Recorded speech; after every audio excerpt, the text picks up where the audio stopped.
we got another question here. I don't know. It won't be as prevalent as in the past, but how much will the RPO will we see with Allar? What do you think of the RPO usage with a young quarterback and with his skill set in particular? Yeah, I think it'll stick. I'll be honest with you, RPO, a four-letter word for some people, just because Yeah. they fully don't grasp how much it does for your offense, and with the weapons that they have. I mean, this is not going to be a situation where we're seeing him pull in the zone read, 5, 10 times a game like we saw Yeah. with Sean Clifford at times.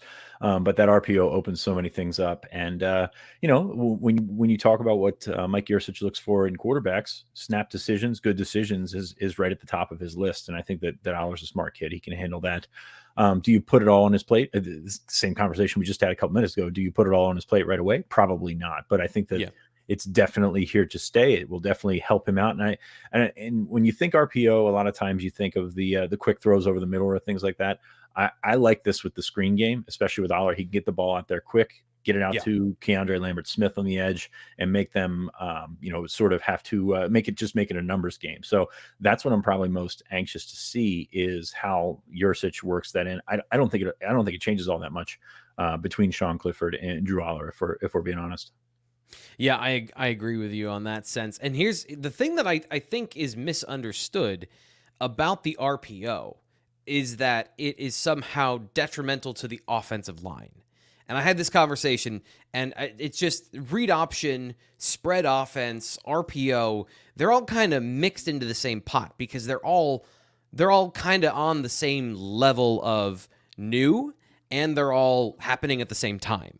Right. So for those that don't know what RPO means, it's a read pass option where you have, run pass option where you have the read of a key defender on the field. And depending on what that defender does, formation or strength, you can pull the ball on a run play and throw it to a receiver.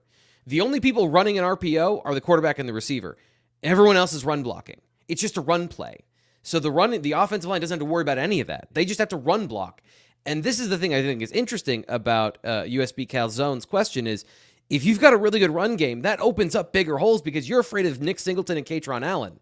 So they should use RPO next year. It should make it easier for Drew Allar because those underneath defenders get sucked into the offensive line and you have giant windows to throw into. So, I think that would be a good thing for them to use next year.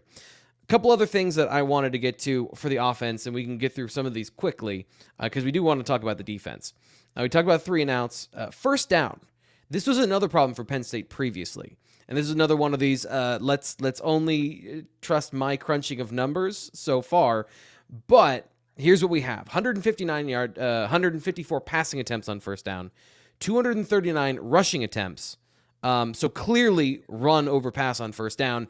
And they averaged almost 6 yards per attempt on first down. So a big improvement on first down plays, setting up some of the other metrics that we have of having a good third down conversion rate because they got 6 yards on first down. Imperative to keep that up, I think.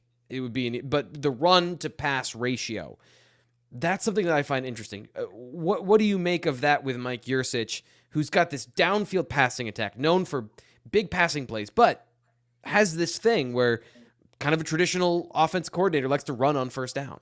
Yeah, I mean, I think that you saw that evolve. By the way, next time go with the bullet points because I was reading minus 5.9 yards per first down, and that threw me off just a bit. I was wondering if I missed something. I know I missed some first downs, getting food and stuff coming into the second half, but I didn't think I was that far behind. Anyway, the split was a little bit bigger than we're used to seeing. I think that comes down to the options that you had in the backfield. I would guess that if you went back and looked at 2021's numbers, they were at least closer to 50-50, if not slanted toward the pass. So I was happy to see that because I do like the first down when you have the ability to be effective on first down. And that's really what it all comes down to. It's not about hitting the big plays. It's not about that. It's about getting yourself in position, down in distance, staying on schedule. And they did a tremendous job this year compared to the prior 2 years. And that's kind of a low ceiling to hit. But they did a tremendous job of staying on schedule. And that's when they're at their best, really. I mean, you can't rely on the 80-yard run by Nick Singleton and things like that. So when you've got the guys that you have, and you've got the sort of the way that they spread out the field is a little bit different than traditional offenses like this. So I just I was okay with the way they did it. I think you've probably got more numbers on that. As I talk myself here in circles, I think the split was a little bit bigger than you expect, but they were effective in doing so. It's I think you bring up a good point about the personnel and, you know, putting yourself in, giving your best players the ball early in the sequence. I guess the predictability of it.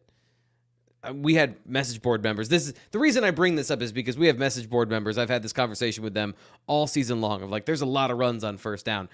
My curiosity, and this is what I have to ask Mike Yurcich at some point, is like, what is the value? So there has been this analytical pushback on running on first down because the average pass play gets you 6 yards.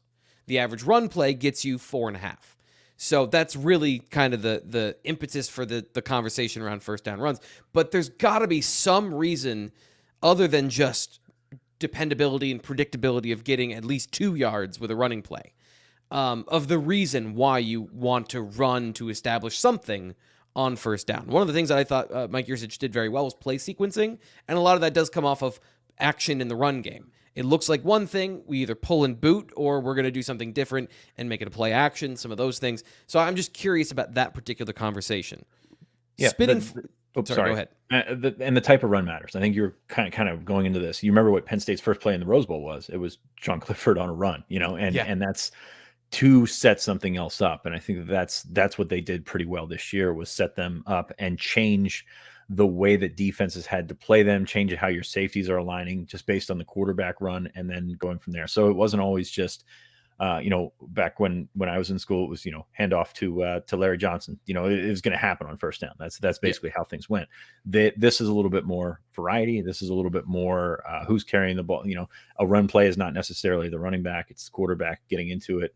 You throw some sweeps in there and things like that. So I think that the variety and setting themselves up for other plays, other personnel groups and things like that. That comes into it. So sorry for stepping on you, but I think you're heading in that direction anyway. So yeah, I also wanted to get to the offensive line quickly because that plays a part in this. You don't want to put the offensive line in a bad situation. Obviously, passing in some of these downs and distances, because last year they took a step forward. But I was looking at some of trying to isolate the offensive line and maybe some of their contributions to negative plays. They were good, production of all the yards and stats we're talking about, but 4.5 tackles per loss, tackles for loss per game, 29th. So, kind of in the middle of the pack of the top 25, top 50, and then 40th with 21 sacks allowed. They were tied with Notre Dame for, I think, lower than you'd want. Are those okay? Or do those have to improve with this offensive line next year in terms of allowing negative plays? Or is that just kind of the baseline for offensive lines, as we've talked about, with most of them operate in this sort of fashion?